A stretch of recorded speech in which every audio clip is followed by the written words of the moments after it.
Hi, I'm Paleozoan, and this is episode 1.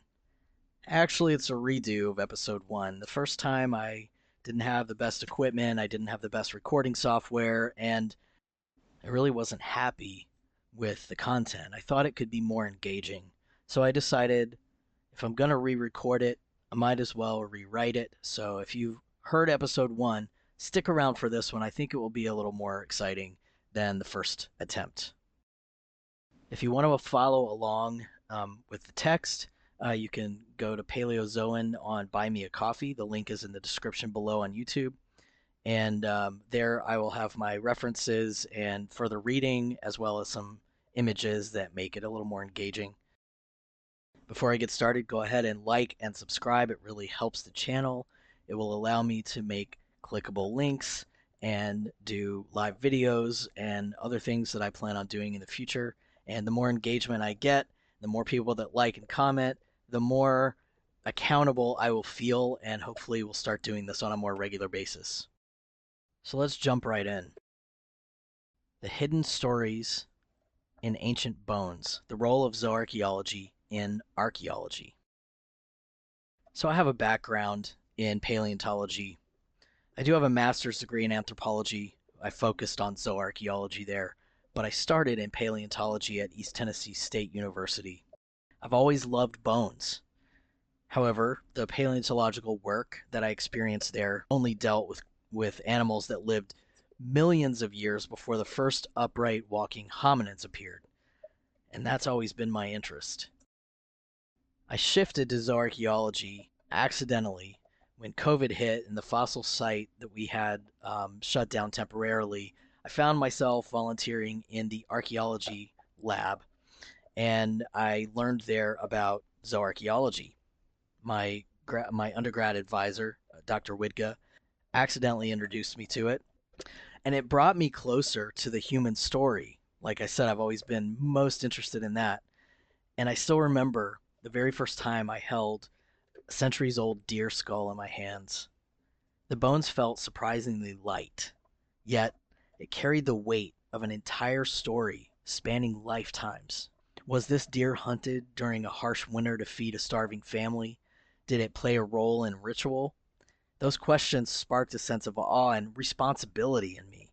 And in that moment, zooarchaeology transformed from a purely technical field of study that I had previously never heard of into a living narrative that connected me with the humans and animals of ages past. The case that truly won me over, though, was when I discovered the Mesolithic site of Carr in the UK.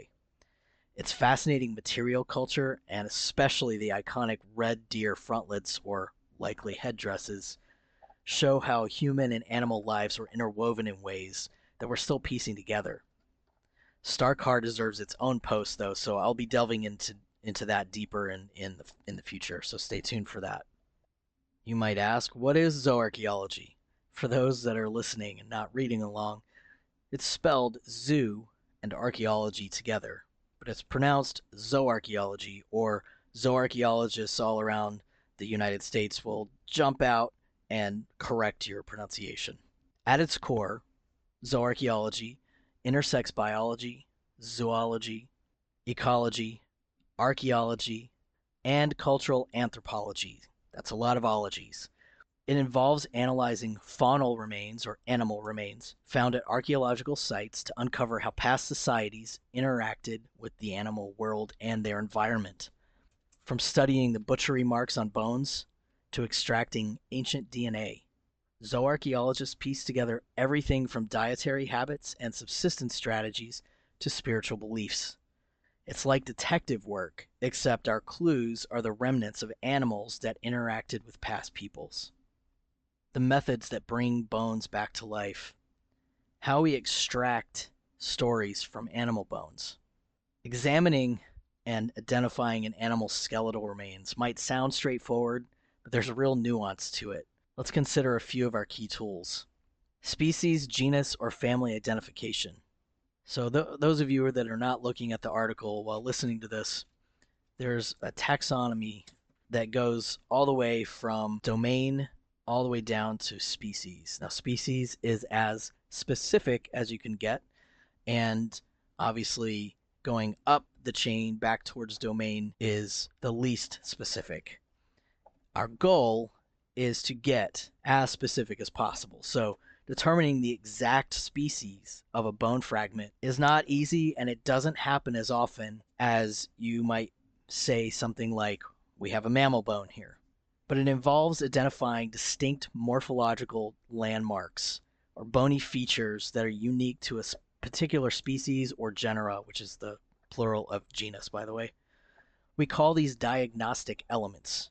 They look different in this type of deer versus that type of deer, for example. However, these features don't always preserve. Sometimes they're not distinct enough from the other animals in the genus. In many cases, we may only be able to identify a bone to the genus or the family level if the key diagnostic elements or landmarks are missing or vague. Other times, we can only confidently say, as I mentioned before, that it's mammal, bird or avian, reptile, or fish, but we can't determine any further distinctions. Despite this limitation, even partial identifications can offer meaningful insights into which animals played a role in sites' history and in the lives of past peoples. Aging and sexing. Identifying age and sex can show population structures of the animals. Were people hunting mostly males, mature males, young males during a specific season? Were they culling female herd animals selectively? This is often even more difficult than taxonomic classification, but it can help determine a site's seasonality as well, indicating whether a site was used in a particular season or over a longer period of time. The goal is always to get back at human behavior here. Cut and wear analysis. Butchery marks can reveal techniques used to process meat, hinting at the technology and the skill sets people had at the time, maybe the tool sets they had as well. Stable isotope analysis. This is like reading the chemical fingerprints in an animal's bones to find out what it ate, where it moved, or whether it drank from certain water sources. This type of data can help us reconstruct animal movement around the landscape and human movement around the landscape, and also ancient climates. Ancient DNA studies, traces of genetic material can allow us to identify changes in animal populations over time, revealing domestication events or migratory patterns. But also we can study things like proteins and tooth enamel. There are lots of other ways, but these are the main. With every new piece of evidence, we deepen our understanding of how human and animal lives were intertwined, ecologically, economically, and culturally.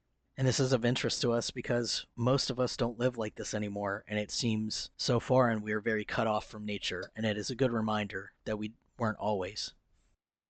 Reflecting on subsistence strategies. So food, of course, is one of the most direct ways that humans connect with their environment.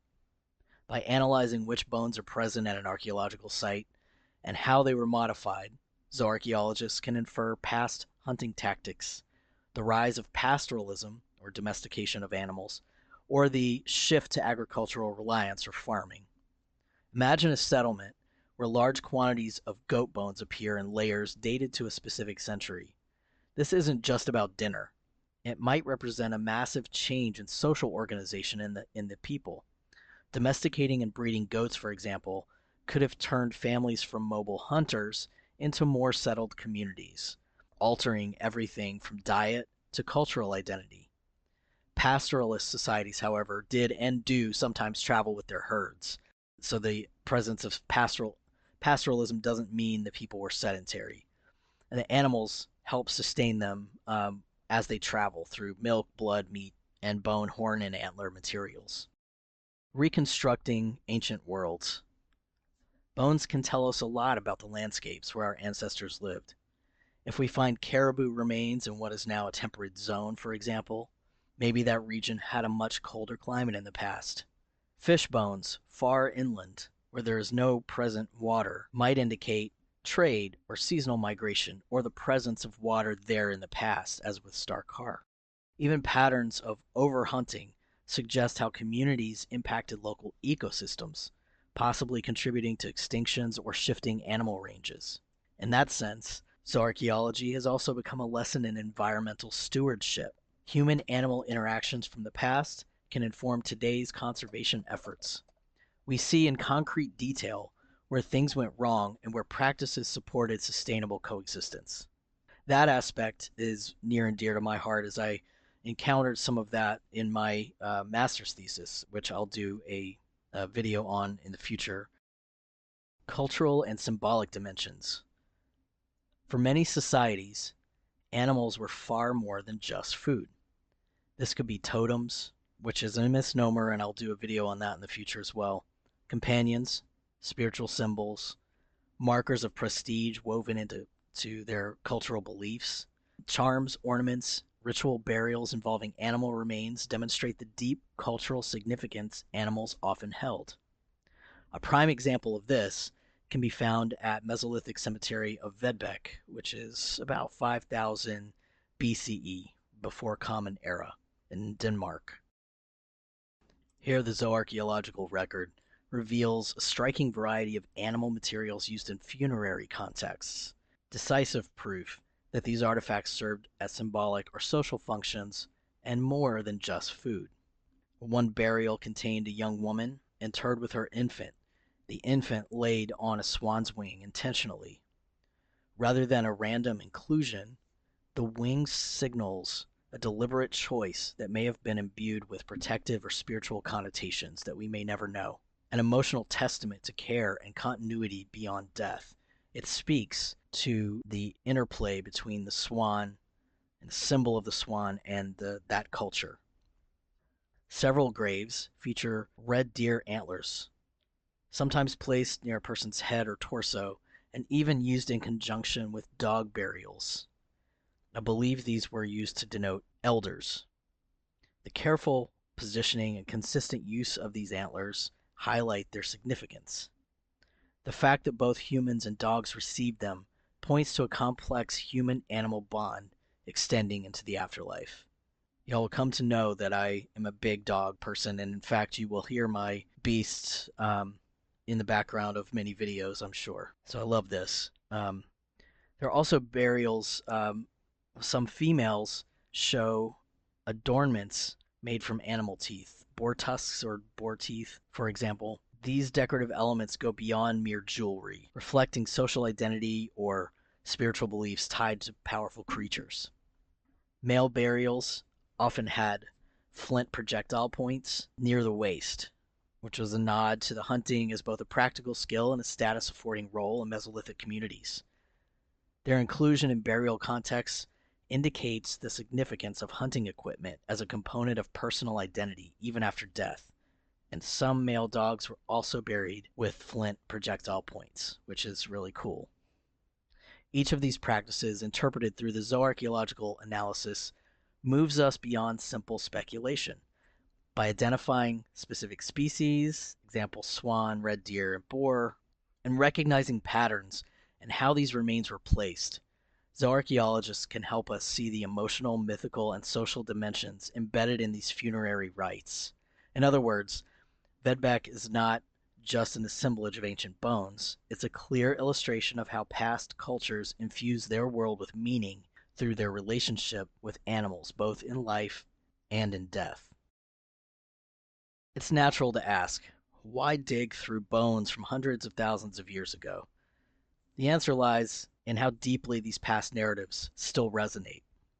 Did you feel something when I talked about the dog burials and the child placed gently on the swan's wing by their mother's side? But it's not just the emotional aspect. Understanding ancient subsistence strategies might guide modern agriculture or fisheries. Observing human-driven extinctions can serve as a stark warning in our current era of climate change and biodiversity loss. And unearthing evidence of spiritual emotional bonds with animals reminds us that we've long been connected to and shaped by the living beings around us. Zooarchaeology is more than just the study of old bones. It's a bridge, a tangible link to how ancient humans adapted, innovated, and found meaning in a world they shared with countless other beings. Each discovery, from a single fish vertebra to the entire skeleton of a domesticated goat, is just a reminder that the past pulses beneath our feet, waiting to inform our present and the future. If you're intrigued by these stories and those hidden in ancient bones, stay tuned for more. This is what I do. In upcoming posts and podcasts, we'll dive deeper into certain case studies, methods, and major breakthroughs that make zooarchaeology such a vibrant, evolving field. I hope you will continue on this journey with me. Please stay tuned, like, subscribe, and check the links below. See you next time.